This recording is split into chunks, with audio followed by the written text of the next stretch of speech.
it's really, at this point, about 2 hours a day weight training, but the most important thing is actually eating the food and getting your meals in. Most days I'm eating around 7 to 10 meals a day, and keeping my calorie count about 6,000, 6,500, even though I don't really count my calories as much as I try to watch my protein, fats, and of course carbohydrates. So right now I weigh currently 300 pounds. So what I basically try to do is take in at least 300 grams of protein a day, and I try to actually triple my body weight in carbohydrates, so I take upwards to 1,000 carbohydrates a day to put on mass. Of course, when I shift into competition mode 4 months prior to competition, it becomes kind of a tricky way to actually lose the body fat but maintain as much muscle as possible.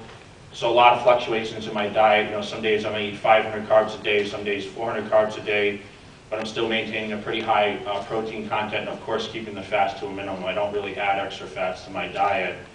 And in the beginning, I didn't realize how critical the diet was. Fortunately for me, I was able to work with a nutritionist at 18, 19 years old that helped me progress a lot quicker, and that's why I was a professional by the age of 23, which is very young.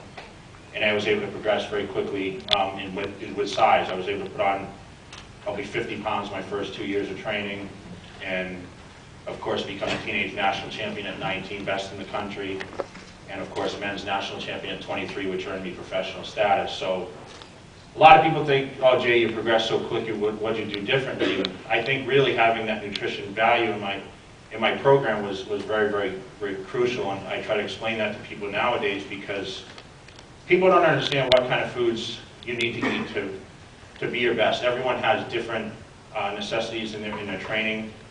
I try to stress the value of nutrition, especially around the workouts and of course your first meal of the day. So if I was to say the basic guidelines for myself and for anyone that wants to be fit or stay in shape, the most important meals of your day are going to be your first meal of the day, your breakfast, your pre and your post-training meals, so before and after you train. So those 3 meals are very, very crucial in your program. So, for example, for myself, I get up and I eat breakfast, 20 egg whites, 2 whole eggs, usually a cup of a special cereal I use called Ezekiel cereal, and 4 slices of Ezekiel bread, just plain, and probably a quarter gallon of water. So I eat about 150 carbohydrates with about 60 grams of protein. Of course, about probably 15, 20 grams of fat in there too. So that's my breakfast every day, and then mainly the meals for the rest of the day are, you know, chicken, rice. I eat 1 red meat meal a day, steak. Of course, when I diet for competition, I eat a lot of fish, upwards of 5 pounds of fish a day. But on most occasions, 4 to 5 pounds of meat daily into my diet. That sounds like a lot, right? I make it sound so easy. It's easy going down and easy going out, right? I spend a lot of time in the bathroom. My wife told me not to say that.